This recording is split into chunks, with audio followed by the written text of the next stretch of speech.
Good afternoon and welcome to the latest lecture of the World War II Discussion Forum Summer Series. Before I introduce today's speaker, I just want to go through the usual housekeeping items. First, you have two ways to ask a question.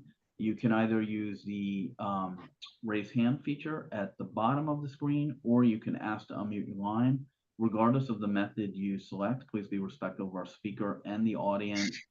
Namely, keep the question brief and make sure the last sentence ends with a question mark. Second, donations are always appreciated but never expected. Please note you can donate through the website at wwiidf.org. Third, we do have a social media channel. As I mentioned, this talk is being recorded for that. Will be posted on YouTube shortly thereafter. You can access the link through the website at the top. You'll see the YouTube icon. And then fourth and finally, you can send any feedback through the website as well. Now to this speaker, and someone who I think is here for a fourth or fifth time. It's definitely a regular and someone we really enjoy and appreciate, hence having him back. Today is the first of two lectures on Operation Barbarossa. Today, let me introduce Dr. Craig Luther is a former Fulbright scholar and recently retired Air Force historian. In addition to Operation Barbarossa, his other books include Blood and Honor, The History of the 12th SS Panzer Division, Hitler Youth, 1943 through 45, and a new edition of the SS Commando Otto Skorsenski's memoirs. Today, he's going to speak about Operation Barbarossa. As I alluded to, this is the first of two talks, next week being the second talk. Today's talk will focus on maps and photographs and highlights. He will also reference his book, obviously, Barbarossa Unleashed, and I think you'll hear some new information and research that he has uncovered since the publication of the book. There will be slides, and I will be managing the slides.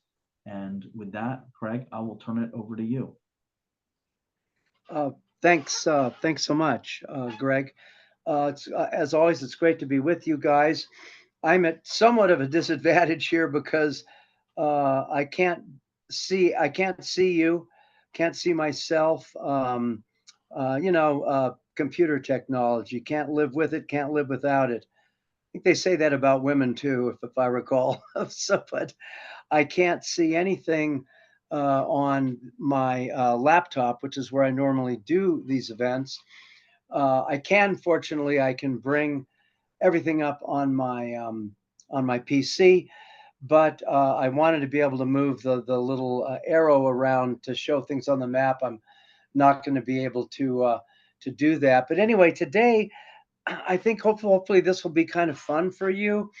I'm not going to read I'm not going to give you an address, a lecture.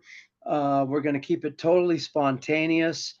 I'm going to talk to a number of photographs I have here for an event I did several weeks ago at the Army-Navy Club in Washington, D.C. And the Army-Navy Club is quite a place.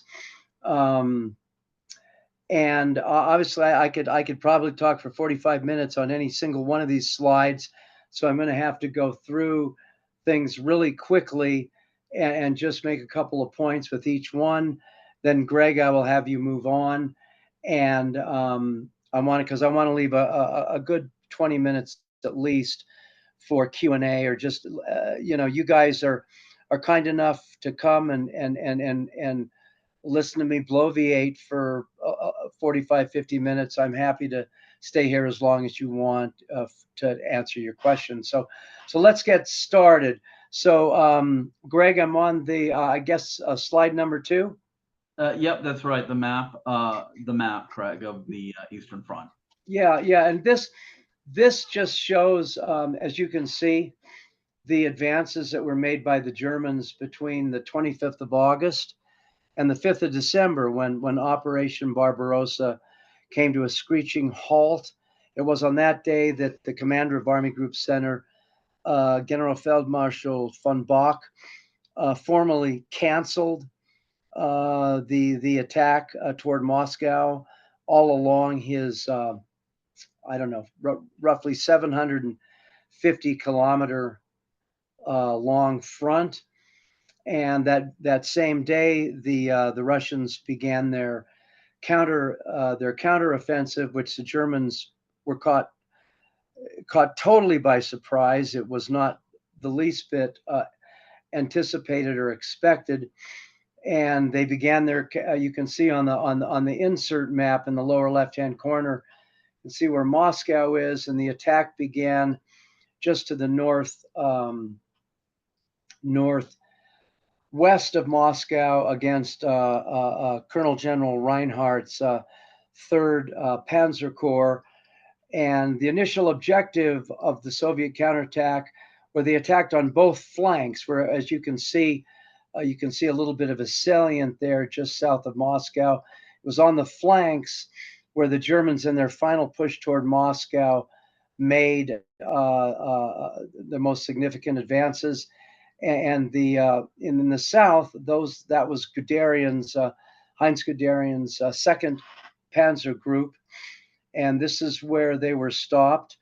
They were totally over their skis, you might say, out of position. They weren't in any kind of position, defensive position, to resist the Soviet attack. And in the first couple of weeks, the Russians were successful in pushing the Germans back on both of these flanks to the northwest and southeast of Moscow. The only other thing I'll say about this map is it begins on the 26th of August, and right in the center, you can see Guderian's Panzer Group.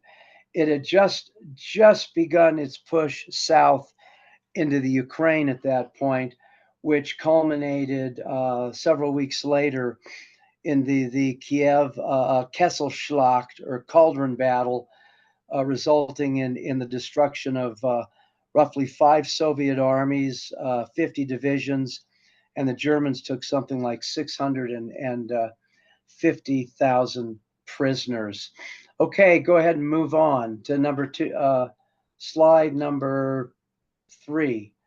Okay, this shows the Soviet counterattacks, which began on the 5th of December and lasted well into March of 1942.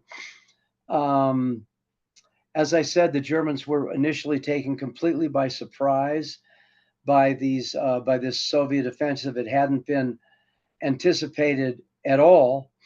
The feeling on the German high command was that the Soviets were every bit as exhausted as the Germans were, and they didn't have the resources to launch such a counterattack. The German intelligence had missed the fact that the Soviets had brought up a number of reserve armies, which they used to fuel this counterattack. The worst of it was over by early February. And around, I think it was the 12th of February, the German High Command issued a statement saying essentially that the winter battles were over. The front was essentially stabilized. You can see the amount of territory that was recaptured. Germans never got any closer to Moscow. And in the lower left-hand corner, you can see the map, which shows the situation around Moscow with General Zhukov's Western Front. There's also the Bryansk Front and I think the Reserve Front involved in these counterattacks. You can see this big salient here right around the city of Rshev. I've been to Rshev twice, 2005, 2016. In 2005, I was nearly beaten to death, and I was really lucky to survive. But that's a story for another day, I guess. But here's the interesting thing. The Soviets were worried by this salient because it sort of projected out to the north. It looked like a point that the Germans could use in the future to launch another counterattack toward Moscow. So on the 5th of December, at which time Stalin, because the initial counterattack, it seemed to go so well, he got greedy and decided to attack all along the Eastern Front instead of just concentrating on Army Group Center in the center of the front. And so he diluted the attack against the German Army Group Center, which probably helped to keep it from being totally annihilated. But on the 5th of January, 1942, he gave orders that Rzhev was to be captured. It was a town of about 60, 70,000 at that point, maybe a little more. And he gave orders for it to be captured the next day. In other words, to be captured on the 6th of January, 1942. Well, the Germans withdrew from that salient covering Rzhev, began their withdrawal on the 3rd of March, 1943. In other words, like 13, 14 months later.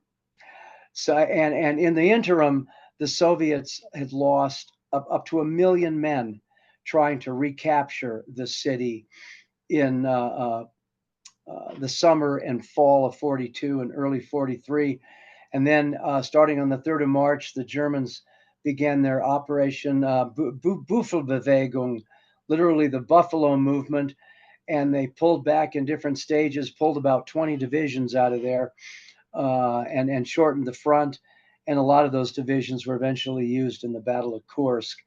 But I just think that's kind of interesting. He asked for it to be, demanded that it be captured the next day, and the Germans held on to it for well over a year after that, and which was a story that was snuffed by the Soviets after the war.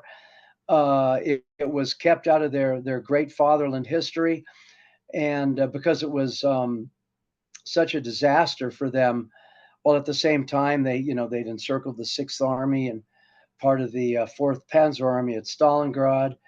And it was David Glantz who started the research in the mid 90s when the Soviet archives had opened for a while and began to give us the story of what happened there.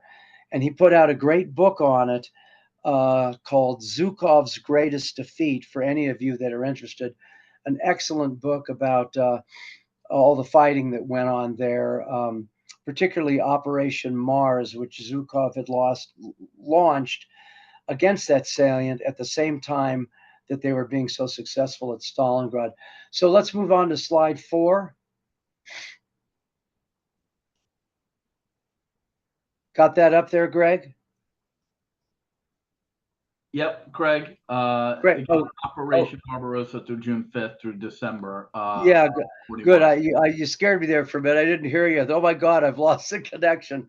This I'm going to be real quick on. You can see all these. I'm sorry I don't have the pointer to use, but you can see all the little red circles or whatever you want to call them.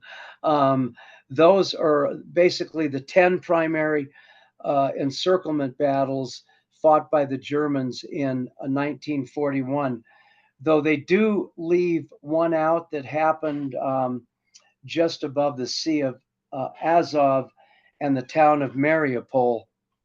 And if you'll recall, in 2022, after Putin invaded Ukraine, there was a huge battle for the town of Mariupol that went on for months.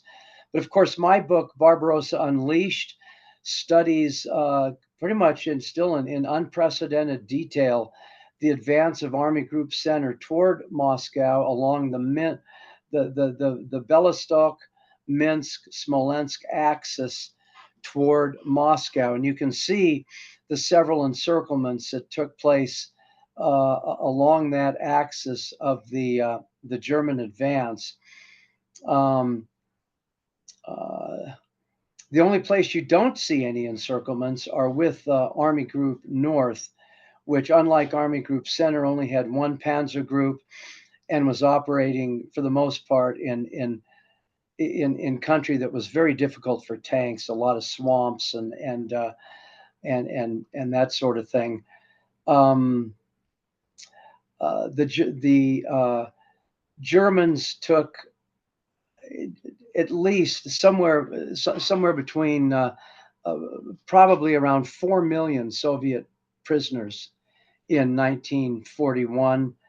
And by the end of 42 into 43, they'd probably taken uh, something over 5 million, and almost 60% of them perished and never survived their going into German captivity. That today is being recognized more and more by historians as kind of a Holocaust in a way. Um, but anyway, despite all these encirclement battles, which were spearheaded by the four German panzer groups, um, uh, it's kind of a paradox the way that, as one German general put it, the commander of 18th Panzer Division, Walter K. Nering, in the middle of July, despite all the success they were having, his forces were being so badly attrited. He pointed out that if we keep this up, we are going to victor ourselves to death. And it's kind of funny because when the American journalist Howard K. Smith left Moscow, I think he was a journalist there or maybe he was in Berlin at the time. I think he might have been in Berlin, and he said exactly the same thing when he left in at the end of 41. He says it looks like the Germans might be in a sense victoring themselves to death, and that's kind of what happened. By the time they had reached the outskirts of Moscow, the attrition had been so great that even a few weeks earlier, as the chief of the German Army General Staff, Franz Halder, had said, he said that the German army will never be the same. The German army will never be what it was in June of 1941. Okay, number 5, next slide. This just goes into a little more detail here, where you can see the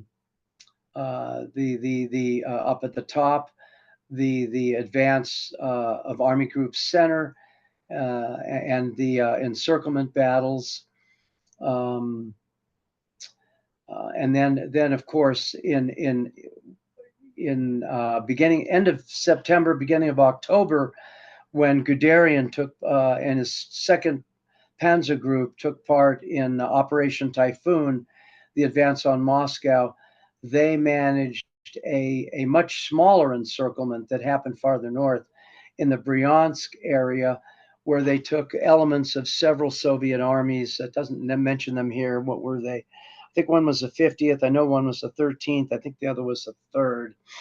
And they almost captured General Yeremenko, who was commanding the Bryansk front. He barely got out of there alive before he was taken over by or captured by Guderian's spearheads.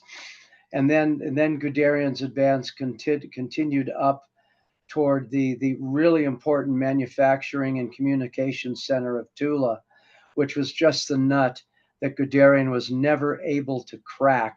It was literally, if you look at a map, it's a linear distance.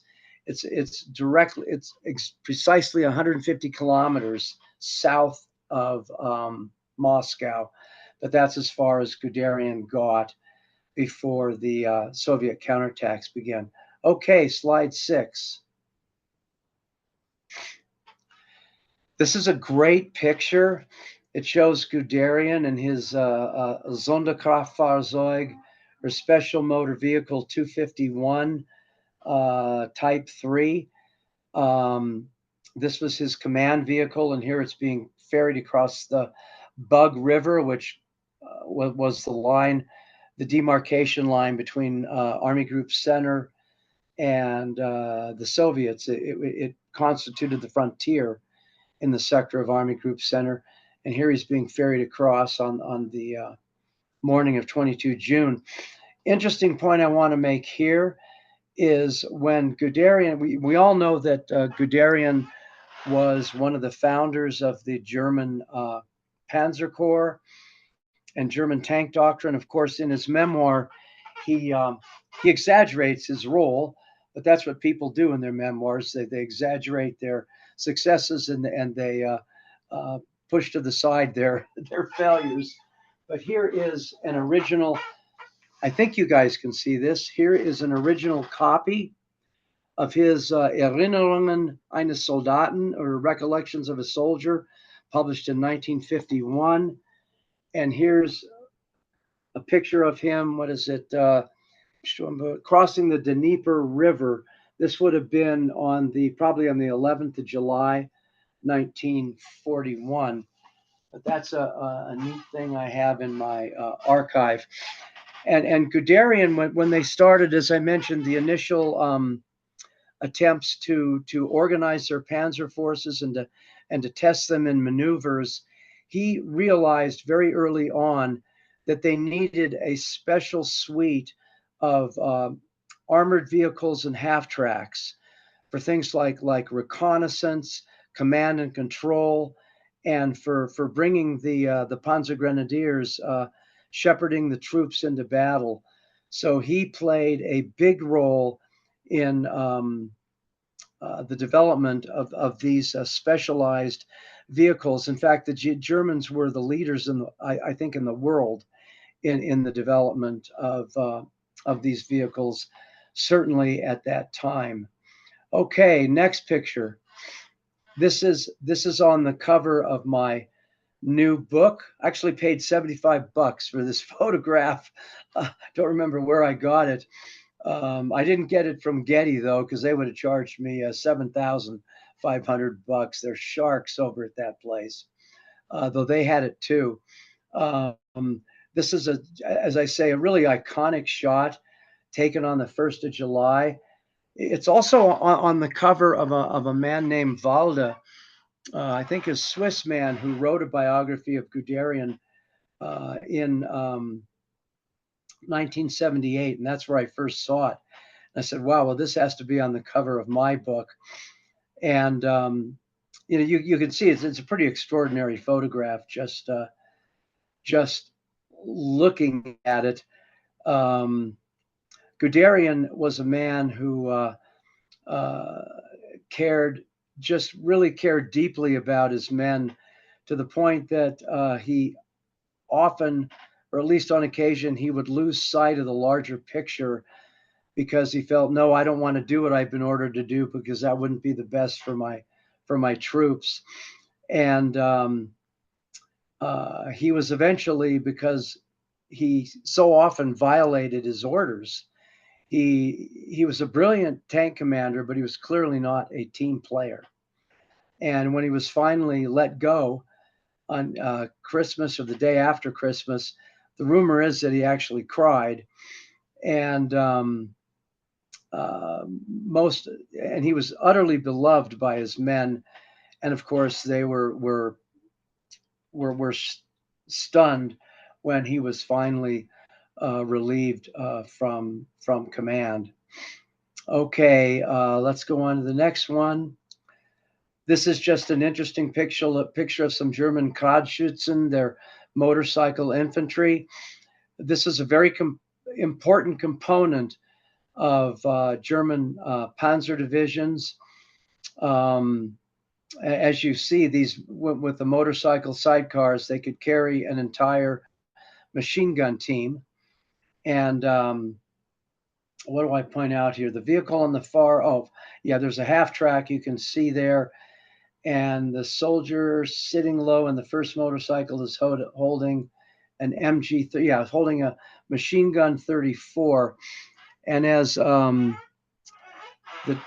terrific historian Nigel Askey, in one of his recent books, has pointed out, the German machine gun 34, and later the machine gun, the MG42, which was introduced in the spring, or by the spring of 1942, those two weapons were probably responsible for killing more human beings than any other weapons in the history of warfare, which is kind of an interesting little factoid.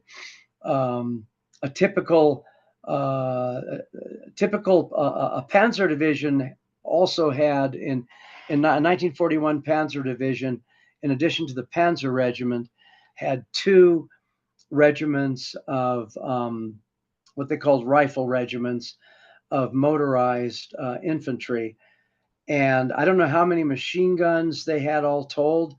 I know a typical German, a regular infantry division had anywhere between maybe 450 and 600 machine guns, mostly light machine guns, but some heavy machine guns, which would be mounted on a tripod and had a range of up to 2 kilometers or so. But you can see on the back of the first vehicle right in front in the lower right-hand corner, you can see the tactical sign. That's the tactical sign of the motorcycle infantry. Okay, on to the next picture. This is a great photograph, and I have to thank Jason Mark from his Leaping Horseman books. If you're unfamiliar with Jason Mark, he's a terrific World War II historian who has been writing for probably 30 years or so about the Battle of Stalingrad, and has produced some unbelievably beautiful coffee table sized books with incredible photographs that have never been published before, beautiful color maps. His books are marvelous, and I would check him out at Leaping Horseman Books. Here in front is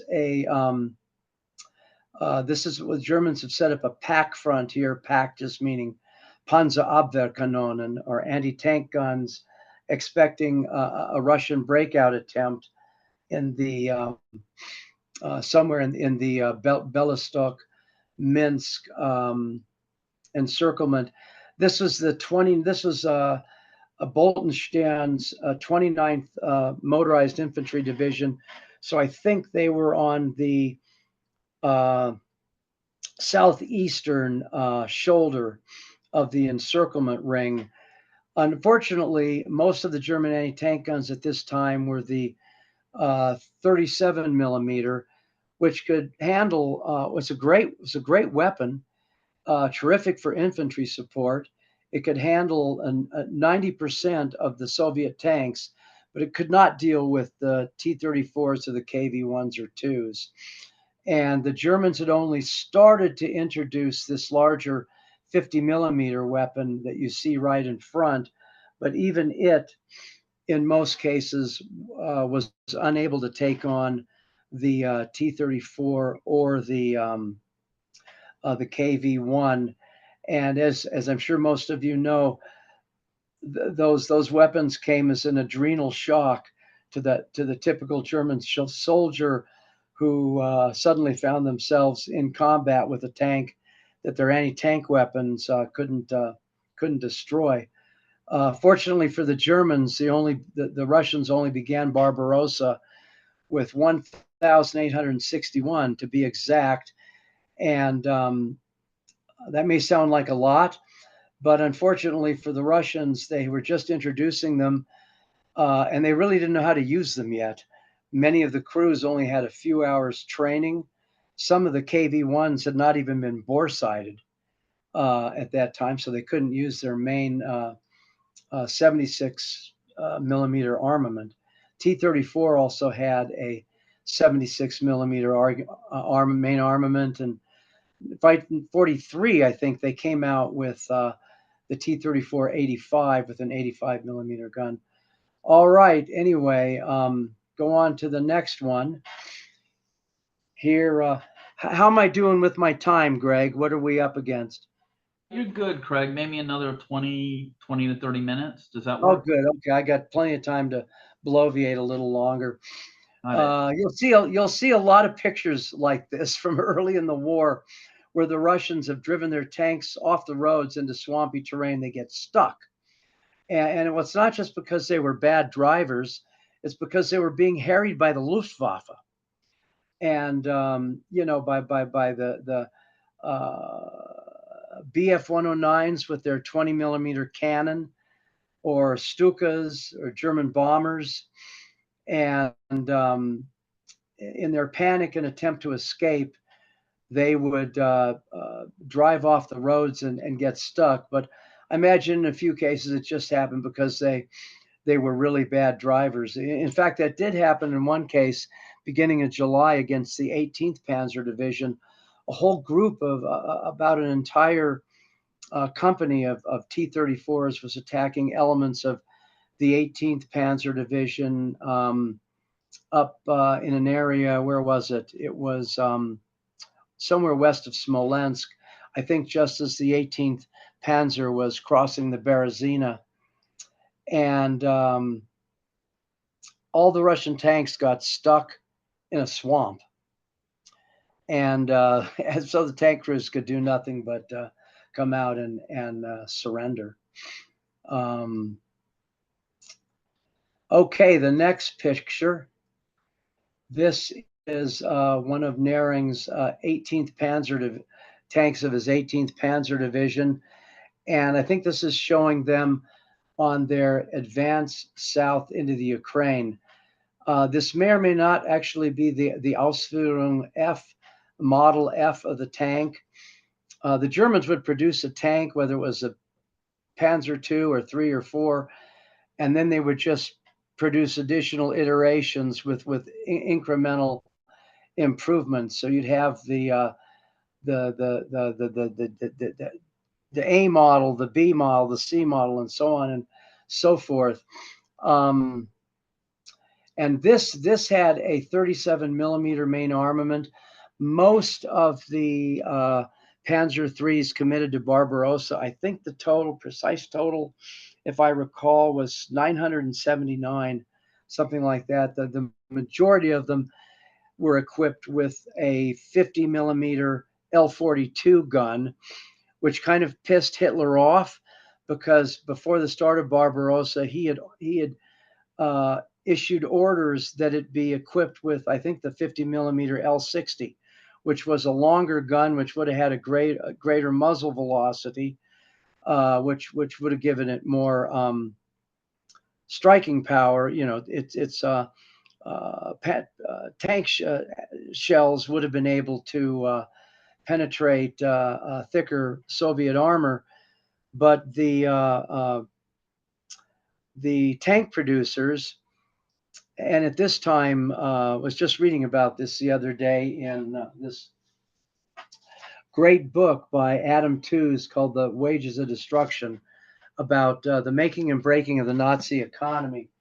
In 1941, the Germans had 4 different companies producing tanks, but they didn't they ignored Hitler's orders, and they didn't put the longer gun on. There were some problems, I think, with the turret or something, which would have made it very difficult to do and significantly slowed production. So they just went ahead and put on the 50 millimeter gun, the shorter 50 millimeter gun. And Hitler wasn't too happy when he found out about it. But here, Guderian had begun his drive south into the Ukraine on the 25th of August, very much against the wishes of Guderian himself and the German High Command, which had wanted to continue the advance toward Moscow. But at this point, Hitler had decided that he wanted to stop the advance on the Central Front, which he did, and send the tanks of both Hoth's 3rd Panzer Group, which was operating on Guderian's left wing, send them north to help with the encirclement of Leningrad, and then send Guderian's 2 Panzer Group south into the Ukraine, where they did have a great advantage to encircle the Soviet Southwestern Front, which was projecting like a bulge into the German lines because Stalin refused. They were the entire front was in a very, very desperate situation. But Stalin refused to let them pull back. He did not want to abandon Kiev. And so, in conjunction with Generaloberst, Colonel General von Kleist's 1st Panzer Group of Army Group South, coming up from the south, crossing the Dnieper, on the around the 15th or 16th of September, the spearheads of both panzer groups met at a position just to the north and east of Kiev, encircling all of the southwestern front, as I mentioned before, and eventually destroying it. And what that did is it cleared up any problems that might have arisen on the left flank of Field Marshal von Bock's Army Group Center when it began the drive on Moscow. But I in my book Guderian's Panzers, which just came out, I say that this advance, this accomplishment of Guderian, with forces largely of his 24th Panzer Corps, which were already very badly attrited, and just the incredible challenges of this advance of several hundred kilometers to the south into the Ukraine, was the greatest accomplishment of his 37-year military career. And I don't want to I can't go into the details now, so I'll just leave you with that. If you ever decide you want to pick up a copy of that book. But I will tell you, when the final thing I'll say about this is when the spearhead of General Model's 3 Panzer Division, which was spearheading against Guderian's attacks, linked up with Hubicki's 9th Panzer Division of Kleist's 1st Panzer Group. Model's Panzer Division was down from about 200 tanks at the start of Barbarossa to 10 operational tanks. 10 tanks. That's it. Okay, next one. I love this photograph. I'm a gardener, so I love flowers. Okay. And, you know, in the south of Russia, they had, I don't know what kind of flowers these are, obviously, but, you know, of course, they had these fields of sunflowers that just went on acre after acre after acre. And of course, they kind of acted, I imagine, as a force multiplier for the Russian defenders, because Germans had to go into these fields of flowers and try and dig them out. But here's a picture of a couple of German forward observers, the Vorgeschobene Beobachter, one of the Germans I interviewed for Barbarossa Unleashed. In fact, we have a picture in the 3rd set of photographs. You'll see a picture of me with him at the German military cemetery in Reshev, and he was a forward observer in the 106th Infantry Division, I think. Great guy. His name was Walter Vollmer. And of course, when after Barbarossa Unleashed was finally published, of course, I sent him a copy. And then I went to visit him, oh gosh, I think in 2016 or so, and a number of other German vets who had helped me with the book. I interviewed or corresponded with 75 or 80 German veterans, and all their reports and their letters and their responses to my questionnaires are in that book. They're all gone now. Every single one of them has passed on into eternity. So no one will ever be able to produce a book like that ever again. But when I went into Walter's house, there was a big copy of my book, Barbarossa Unleashed, sitting in a place of honor in his family room. I've always remembered that. It still brings a smile to my face.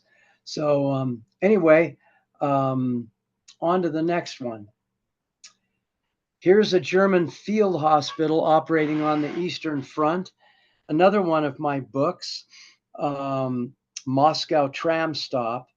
It's the memoir of a German doctor, Dr. Heinrich Hoppe, who fought with the elite 18th Infantry Regiment in the 6th Infantry Division. He was in 9th Army, and his division was on the very far northern or left wing of Army Group Center at the start of Barbarossa.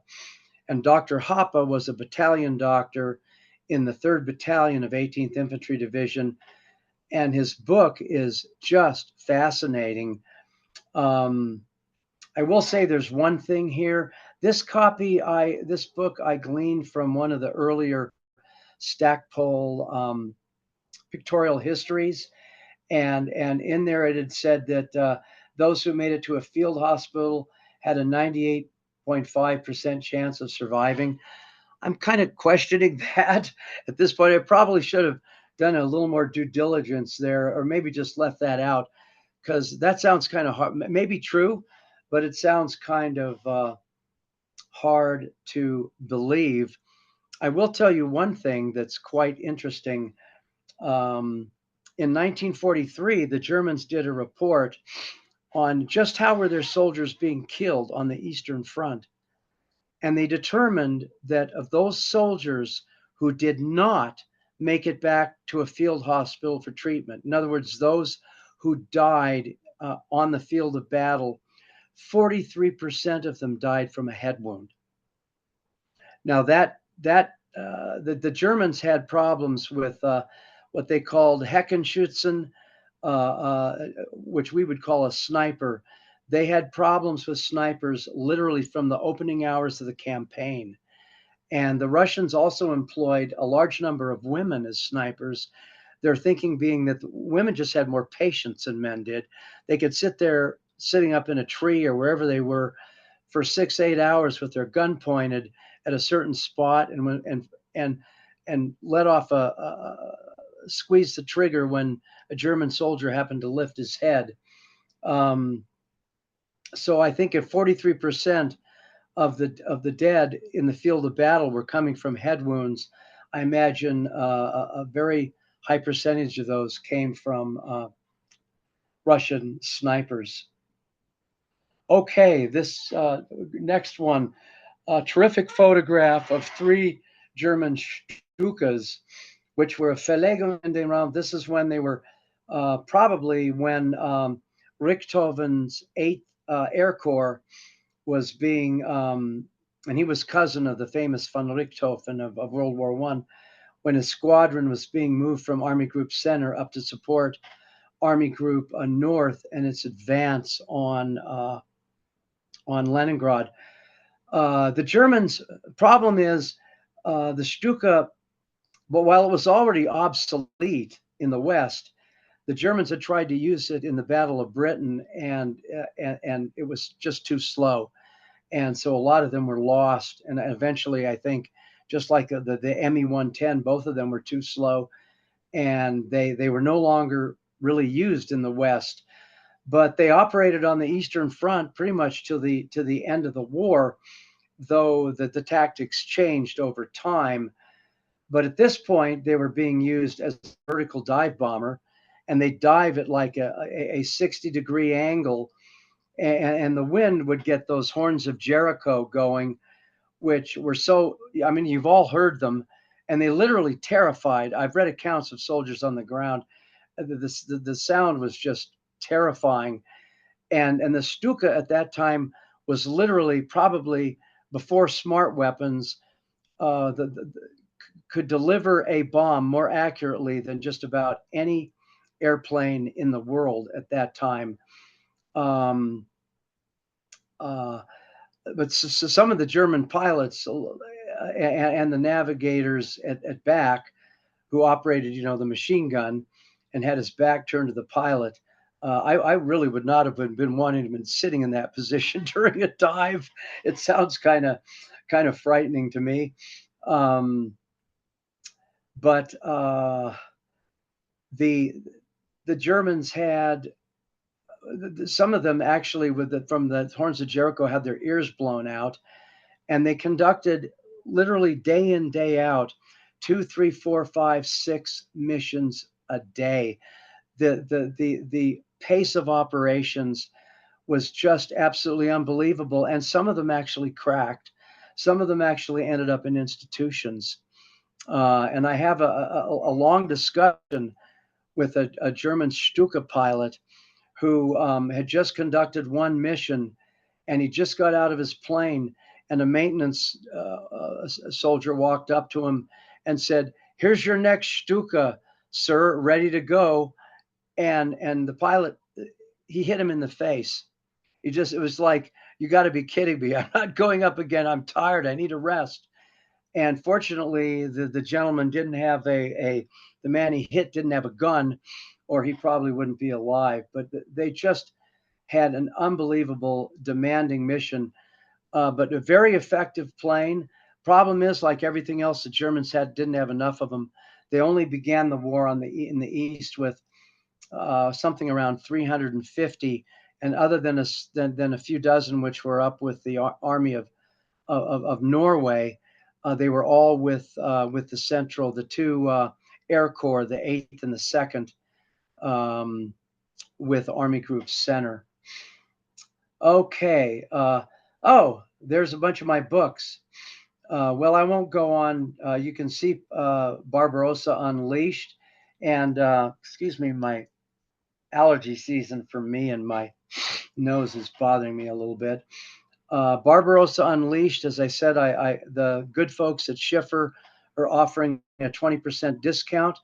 But I went and I checked on Amazon, and if you have Amazon Prime, you can get it, at least as of yesterday, for like $42 compared to the retail price of $59.95. And I the book I literally worked almost 12 or 13 years almost on a daily basis for that book. It literally almost killed me, literally in Russia, and then a couple times here. I thought I literally, when I was in the process of going through and doing the final edit of this it's a 450,000 word manuscript, including around 3,500 endnotes. There were a couple of times, literally, when my whole body just started to shake, and I figured, oh my God, I'm stroking out. And I just went and collapsed on the bed. But I'm still here, and the book made it into print. And the interesting thing, this cover, that is one of the photographs, one of the paintings done by Dr. Heinrich Hoppe, who's the topic of the book, who wrote the memoir Moscow Tram Stop. He was a brilliant guy. He also had a PhD in philosophy. He was a wonderful painter. Most of his paintings are very sympathetic paintings of Russian people, but he did do some combat pictures. And when I was visiting his son, Johannes, he and I have become very good friends. Visiting him, he lives in a little town outside of Berlin. He took out all his dad's paintings, so they still laid them on the ground. And this is, of course, just after I'd completed the manuscript, but before Barbarossa Unleashed had been published. And one of the pieces of artwork he laid out was the cover you see of Barbarossa Unleashed. And I immediately said, oh my God, that has to be on the cover of the book.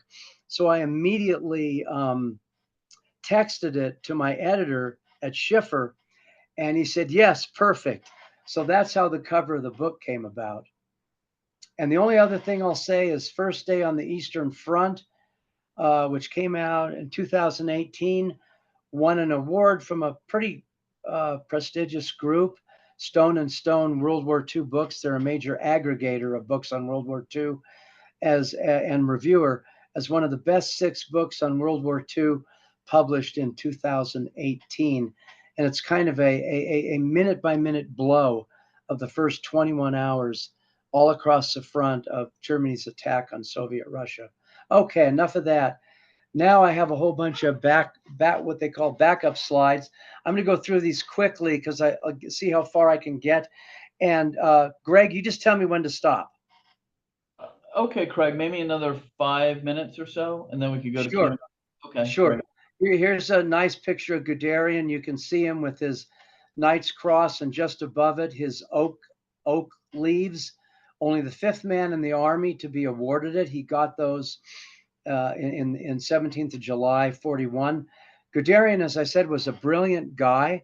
In 1913, he was the youngest of 125 German officers selected to attend the prestigious Kriegsakademie in Berlin. Okay, next photograph. This is another photo that I love. Some of these I put in all my books because I just think they're tremendous photographs. And this is from Gefreiter, which I think is what it's a what am I trying to say? It's the corporal. That's what I think it's the lance corporal or something. And he's visiting the grave site of one of the men in his tank. Uh, a shell came through his Panzer IV short-barreled 75 millimeter gun there.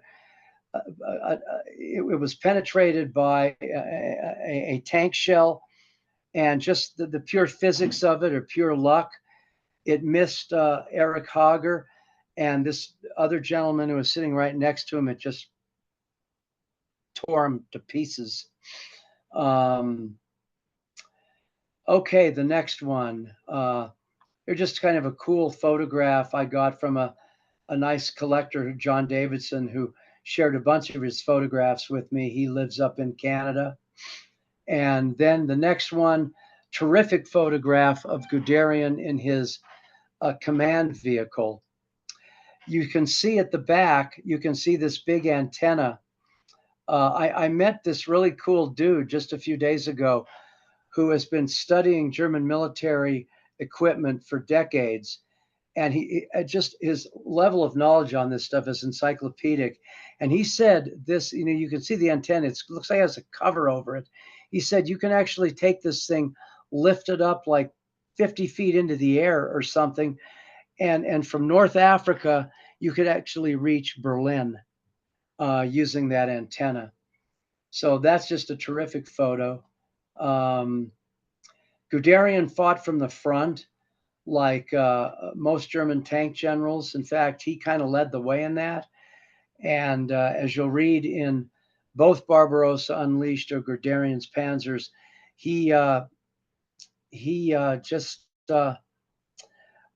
avoided death very narrowly on several occasions in the Barbarossa campaign. You can also see the G on the back of his vehicle.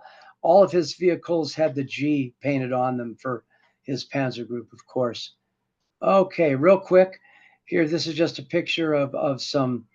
Wasn't actually during Barbarossa, a little later, but I had to throw these into the Heinkel 111 bombers because even though it was kind of obsolete by the time Barbarossa began, and it could only carry like a 4,000-pound bomb load, one of the most beautiful planes ever built, with the glazed cockpit and the just the lines, just a beautiful plane. Maybe I should stop with I'll go one more so we go to 24. But here is a Sturmgeschütz, a German assault gun, a weapon that the infantry just loved. It was tested during the Battle of France, and the Germans didn't have enough of them, but they still had something over 300 for the invasion of the Soviet Union. They had 11 battalions and 5 independent batteries, and they were general headquarters troops that were dished out to different units. They weren't organic, in other words, to any of the German infantry divisions. They'd just be attached to them as needed. But you can read what this soldier said about it. They got tremendous support. It also turned into a tremendous tank killer. Here, final one we'll do, and I'll stop. This just gives you some idea of the immense territory involved on the Eastern Front. This triangle represents the area where the encirclement battles should also include Roslavel up at the top, where Guderian fought, or maybe it was just to the east of it, an encirclement battle at the very beginning of August 1941, where he took 38,000 prisoners. Each of the legs of this triangle, as it says, is 500 kilometers, and this goes again from the encirclement battle of Roslavel down through Khrushchev, Gomel, where there's another major encirclement in conjunction with Maximilian von Weich's Second Army, and then of course the massive encirclement that took place northeast of Kiev, and all of this went on from the beginning of August through the end of September. Okay, we can leave it at that, Greg. Um, if you think that I've used my time, and we can start with some questions. You're gonna have to tell me what they are because I can't see anything on the screen. Yeah, totally, Craig. So I see Alex, and I think there's another Siobhan have their hands raised. Take one question from the queue, and Mike, yep, I see you, and then we'll go to the audio. So Victor asks, Alan Clark's Barbarossa, 1941 through 45, would have us believe that it was a 4-year operation. When would you culminate the campaign? I guess provide that. Well, Barbarossa, of course, was the code name for Hitler's attack on the Soviet Union. Hitler determined it. Hitler was always very dramatic. All his headquarters would be Wolfschanze, the Wolf's Lair or whatever. Wolf was his call sign, and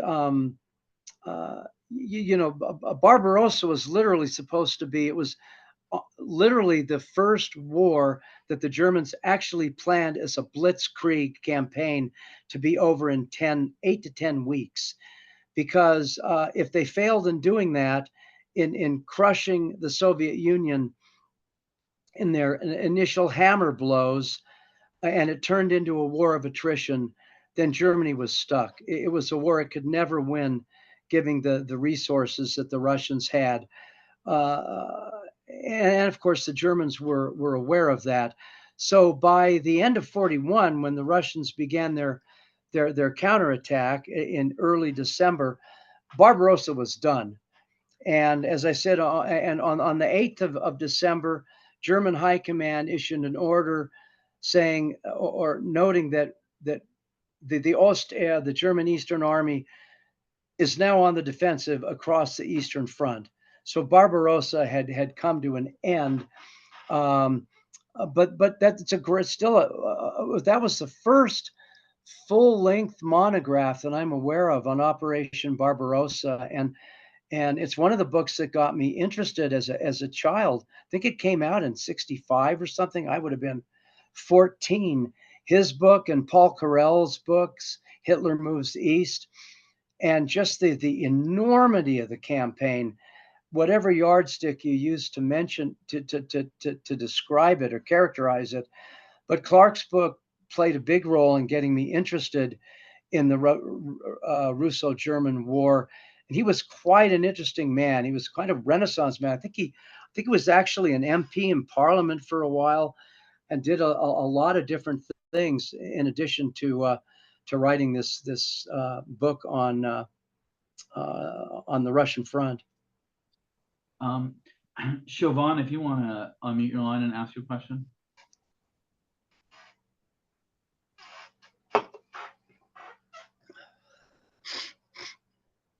Hey, Siobhan. Okay, Alex, we'll go with you if you want to unmute your line and ask your question. Yeah, thanks, Greg and Craig.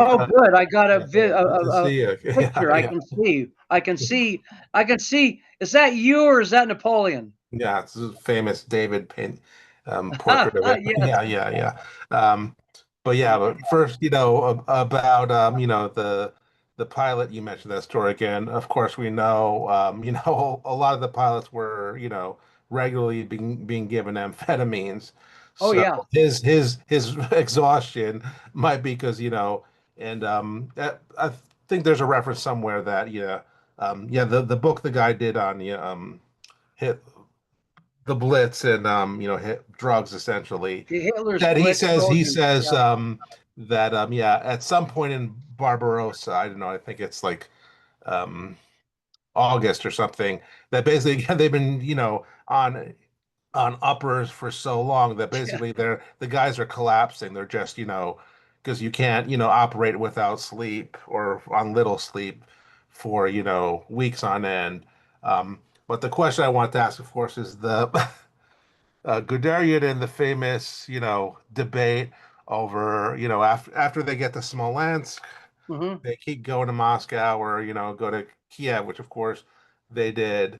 And I know we talked about this before, but yeah, I just want give you the opportunity to give your point of view on which you think was the better. Do you think what they did was right, or oh, if they went to Moscow, they could have won the war, like a lot of people think?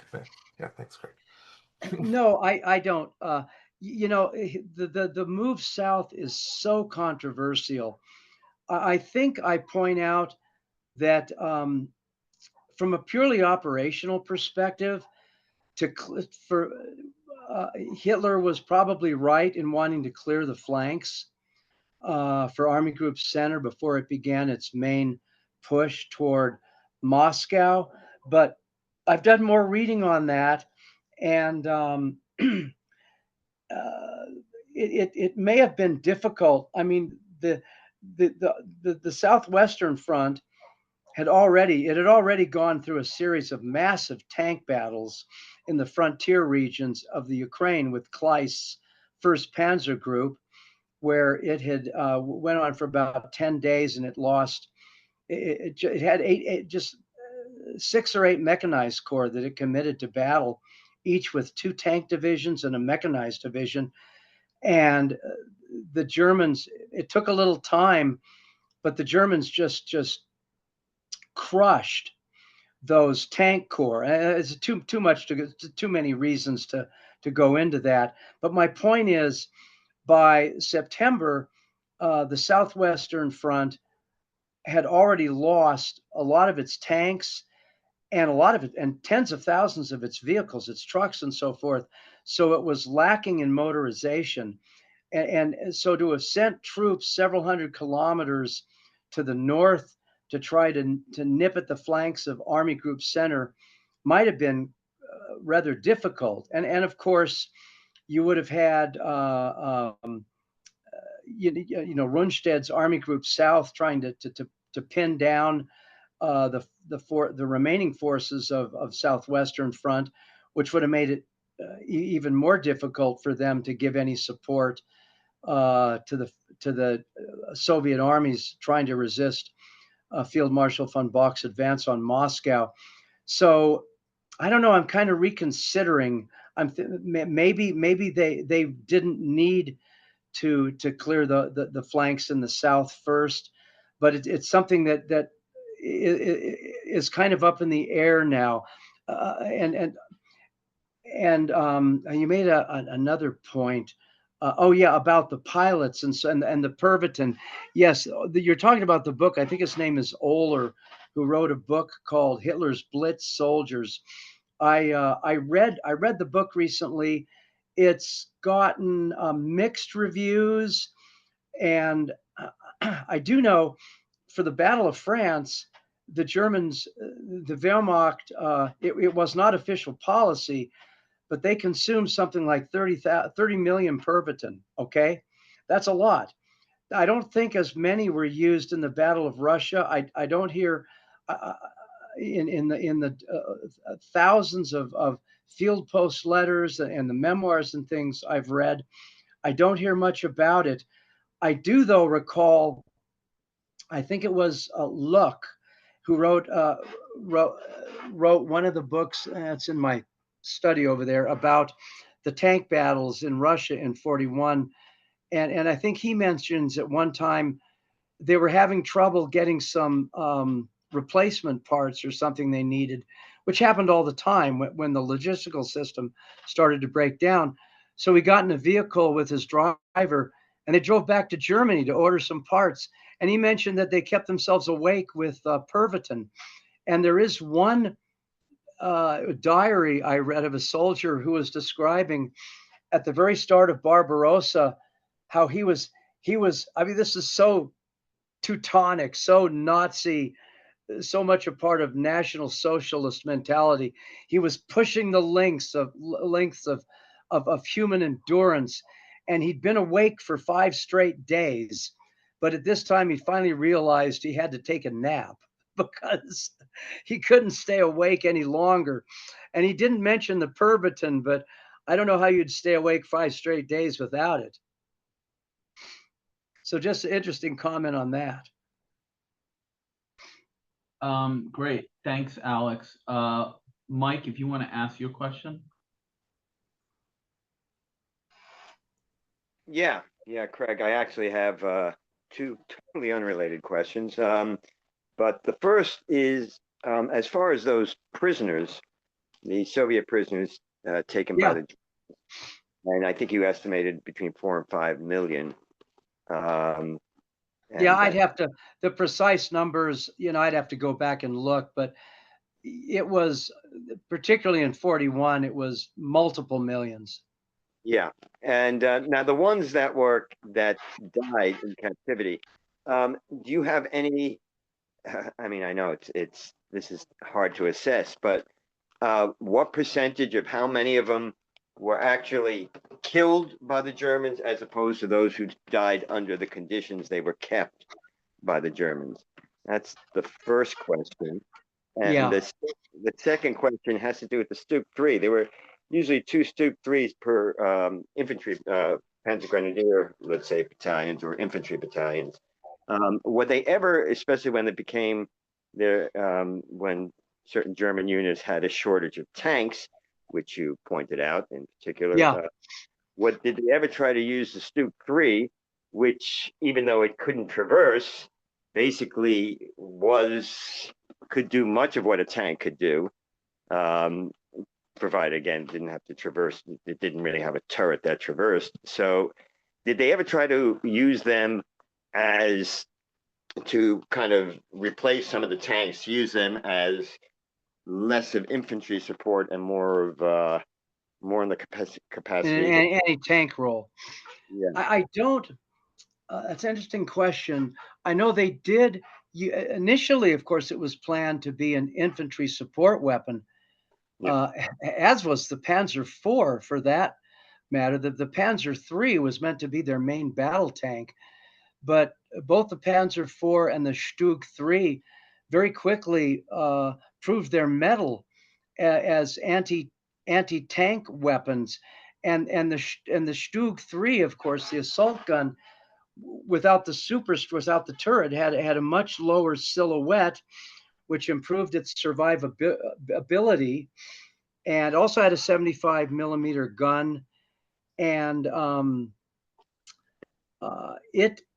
it over the course of its career destroyed literally tens of thousands of Red Army tanks, and it was used more and more as the war went on in an anti-tank role.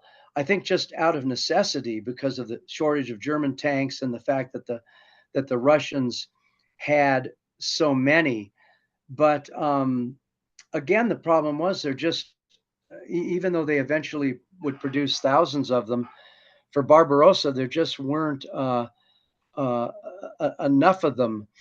And I don't know. I hope that kind of answers your question. But yeah, it was very effective in an anti-tank role, and I have numerous examples of that. I think that I mentioned in some of my books. And as far as your original question goes, no, I don't have any breakdown, but I do know that, when the for example, after the major encirclement battles at the beginning of October with Operation Typhoon, the advance toward Moscow in the area of the town of Vyazma, where hundreds of thousands had been encircled, several dozen Soviet divisions. Hundreds of thousands were taken prisoner, and then they were just marched. The Germans didn't have the trucks or vehicles to transfer them by vehicle at that point, so they were just marched for maybe in some places hundreds of kilometers back to these makeshift corrals that the Germans had or prison camps that the Germans had produced for them, just out in the open. Many of them were wounded. Many of them were shot by Germans. If you fell out of line, you fell to the ground, you might just be shot. Then, of course, when they made it in to these POW camps, they were, of course, underfed. Disease spread like wildfire. Many died of disease, and then, of course, there were even numerous cases of cannibalism inside these camps. And unlike with the one thing I will say that separates it from the Holocaust, which was a very deliberate and planned genocide against the European Jews, and of course in Russia that started with the four Einsatzgruppen or murder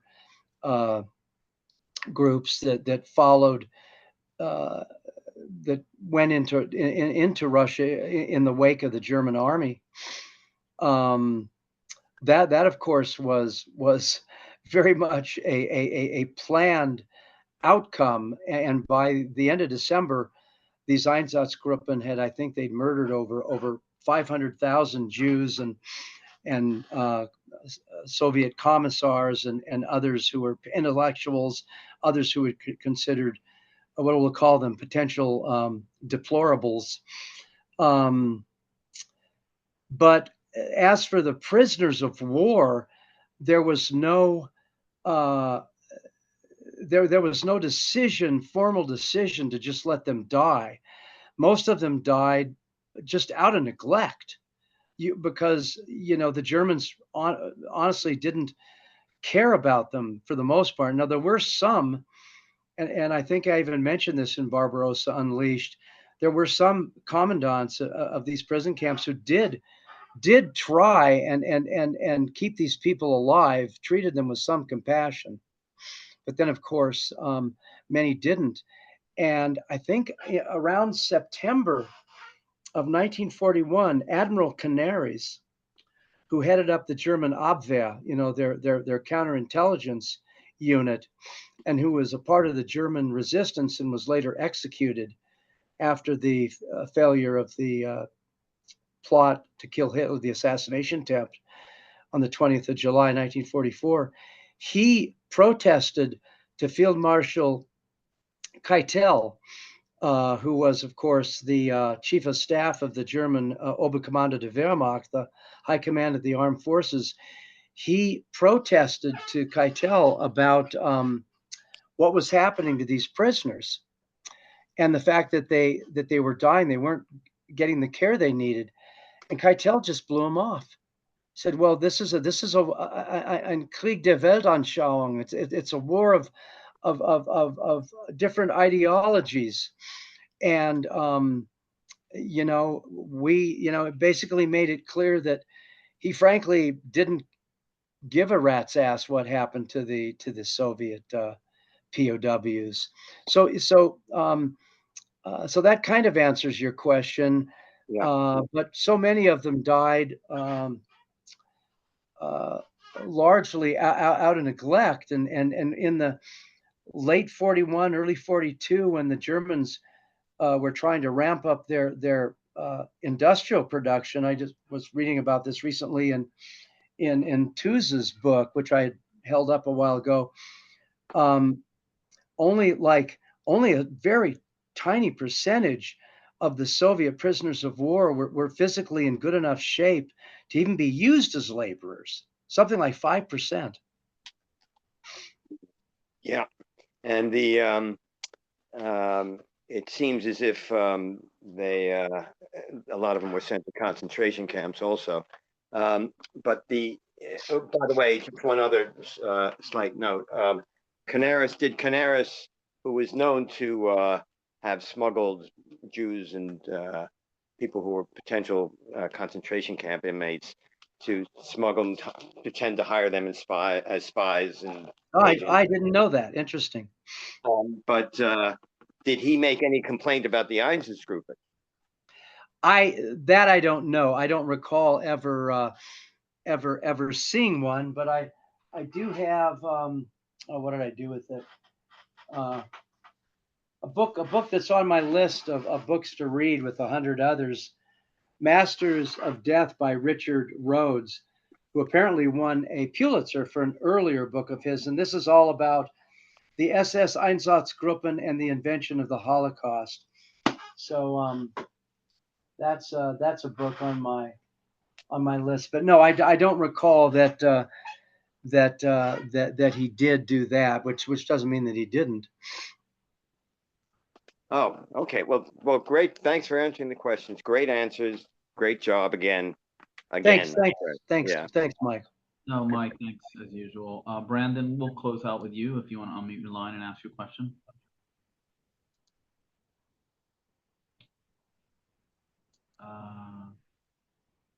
Just having trouble getting unmuted. Okay. There you go. I was just curious, and this may be a post-Barbarossa question, but in your readings of primary sources, when was the earliest you came across reference to Lend-Lease equipment? And in general, what is your assessment on its impact from the German point of view? Oh my Lord. It's amazing you should mention that question. I have learned so much about that just recently. I am reading a book by a terrific historian. What's his name? Shoot, I have one of his books here. I think it's McNiff, and he wrote a book that I read recently called I had it here.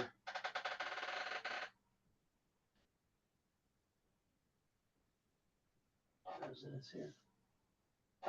Oh, I'm sorry. The stupid me. I'm having a senior moment. Sean McMeekin. Sorry, Greg. Sean McMeekin is his name, and he wrote a book I read recently called "The Rise, the Fall, and the Rise of Communism." And recently, he's come out with a book called "Stalin's Wars," and it's all about Stalin during the Great Patriotic War. And I had expected something totally different. I as I got through the book, I kept thinking to myself, well, gee, he only almost parenthetically deals with the actual operational events that were going on in the Eastern Front, the actual combat, and he doesn't say a whole lot about Stalin's role as a military commander.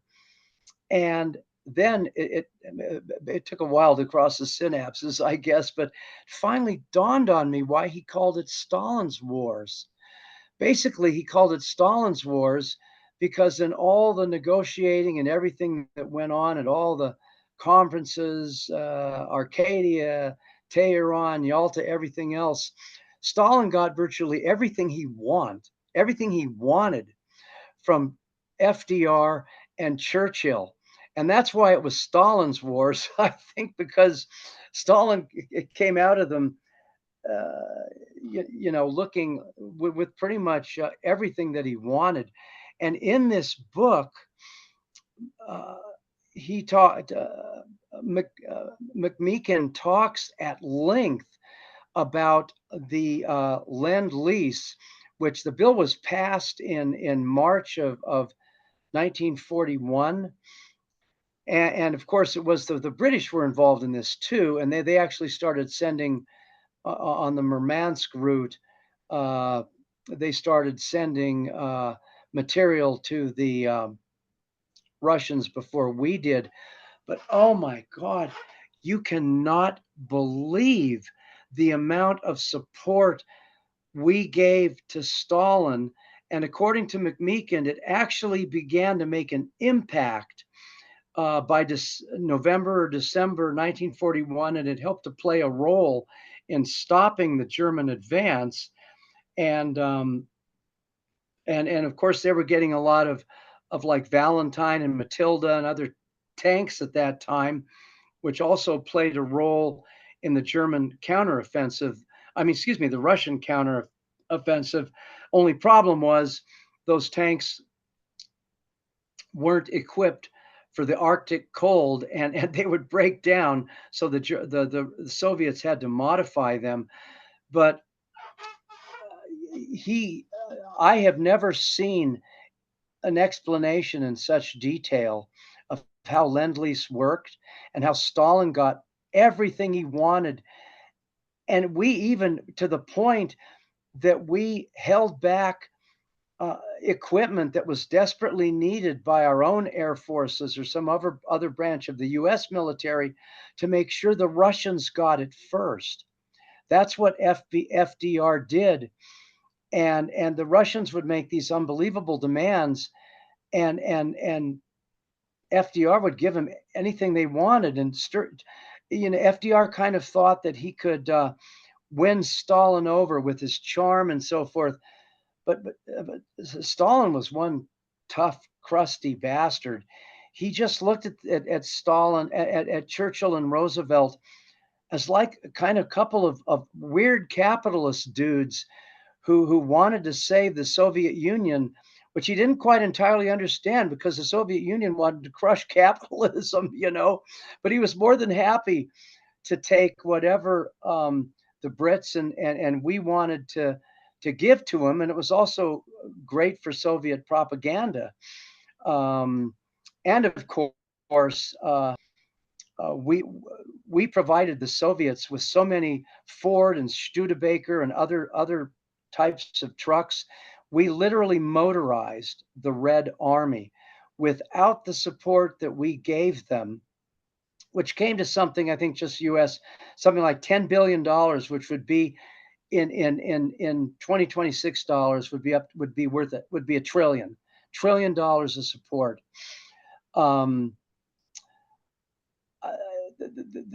war in the East probably would have gone on much longer with all that support that we gave them. It played just a huge role in the ultimate Soviet victory.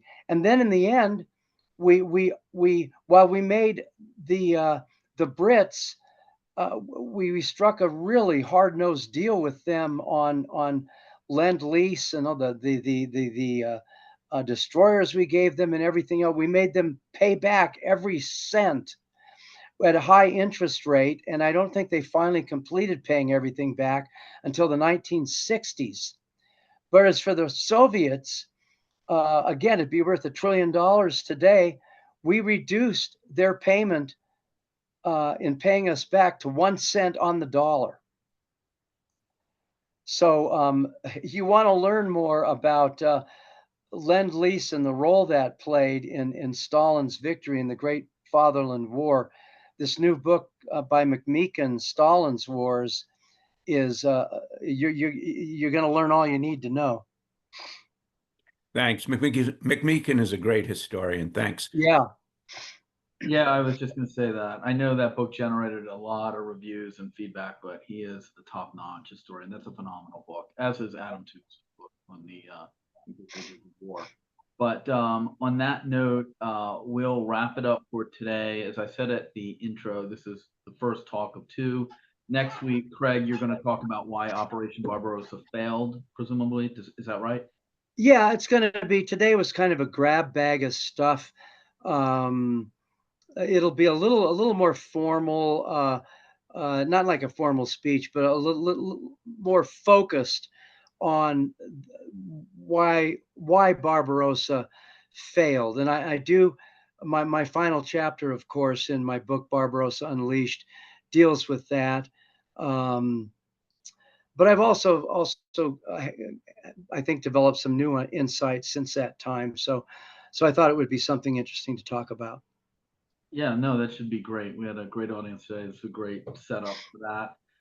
With that, I wish everyone a great weekend, and we will see you back here next week, same time, same speaker.